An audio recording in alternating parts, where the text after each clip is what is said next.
The story of the Iowa-class battleships is the story of the final and perhaps most powerful generation of battleships ever built. Designed during the late 1930s for the United States Navy, these ships represented the peak of battleship engineering, combining immense firepower, heavy armor, and exceptional speed. When they entered service during World War II, they were widely considered the most capable battleships afloat. The Iowa class consisted of 4 ships: USS Iowa, USS New Jersey, USS Missouri, and USS Wisconsin. 2 additional ships, Illinois and Kentucky, were planned but never completed. Each vessel was enormous, over 270 meters long, and displacing roughly 58,000 tons when fully loaded. Yet despite their size, these ships could reach speeds of more than 33 knots, faster than many cruisers of their time. Speed was one of the Iowa class's greatest advantages. Earlier battleships were often slower and designed primarily for line-of-battle engagements. But by the 1940s, naval warfare was changing rapidly. Aircraft carriers had become the dominant force at sea. The Iowa-class ships were designed specifically to escort fast carrier groups, such as those operated by the U.S. Pacific Fleet, protecting them from enemy surface ships and providing powerful gunfire support when needed. Their main armament was legendary.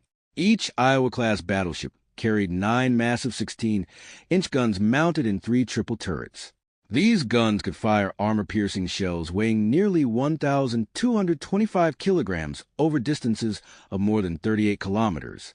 When all 9 guns fired simultaneously, the blast alone could shake the entire ship and create shock waves across the ocean surface. In terms of raw firepower, few warships in history have ever matched them. But the Iowa class was not just about big guns. The ships also carried an extensive secondary battery of 5-inch guns for defense against aircraft and smaller ships. As World War II progressed, dozens of anti-aircraft guns were added, turning these battleships into floating fortresses capable of defending themselves and nearby vessels from enemy aircraft. Armor protection was another key strength. The ships featured thick armored belts along their sides, reinforced decks, and heavily protected gun turrets. This design allowed them to withstand tremendous punishment in combat. Naval architects carefully balanced armor, speed, and firepower, an engineering challenge that made the Iowa class one of the most efficient battleship designs ever built. During the war in the Pacific, the Iowa class ships proved their value repeatedly. They escorted aircraft carriers during major operations against Japan, protected fleets from enemy surface threats, and bombarded enemy positions on islands across the Pacific. Their powerful guns were especially useful during amphibious assaults, destroying bunkers, airfields, and coastal defenses before Allied troops landed. One of the most historically significant moments involving the class occurred aboard USS Missouri.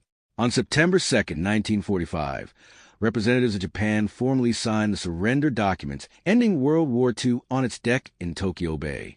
This moment cemented the ship's place in world history. Unlike many earlier battleships that were retired soon after the war, the Iowa class continued to serve for decades. During the Korean War, they were reactivated to provide naval gunfire support for United Nations forces.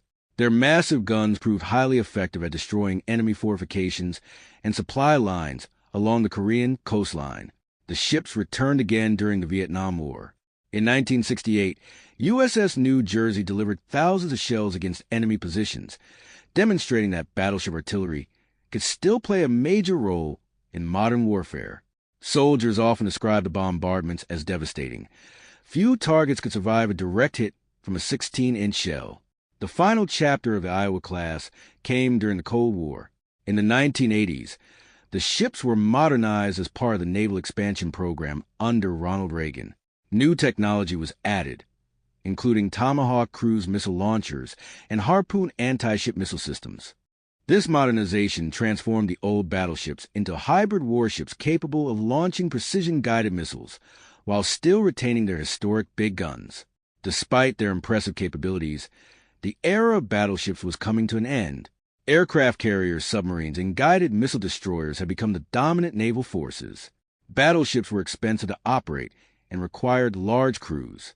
By the early 1990s, all 4 Iowa-class ships were retired from active service. Yet their legacy remains extraordinary. Many naval historians consider the Iowa class the most successful battleship design ever built. They were fast, heavily armed, well-armored, and adaptable enough to remain useful for nearly 50 years, a remarkable lifespan for any warship. Today, several of these ships have been preserved as museum vessels. Visitors can tour USS Iowa in Los Angeles, USS New Jersey in Camden, USS Missouri in Pearl Harbor, and USS Wisconsin in Norfolk. Standing on their decks today, it is easy to imagine the immense power these ships once projected across the oceans.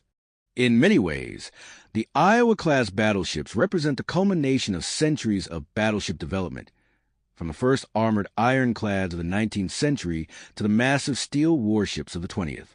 They arrived at a moment when naval warfare was changing rapidly, yet they proved so capable that they remained relevant long after most battleships had disappeared. Ultimately, the Iowa-class ships were more than just weapons of war. They were symbols of industrial power, engineering excellence, and naval dominance. Built during one of the most intense periods in modern history, they demonstrated what technology and determination could achieve. Even decades after their retirement, these ships continue to capture the imagination of historians, naval experts, and visitors around the world. For many, the Iowa-class battleships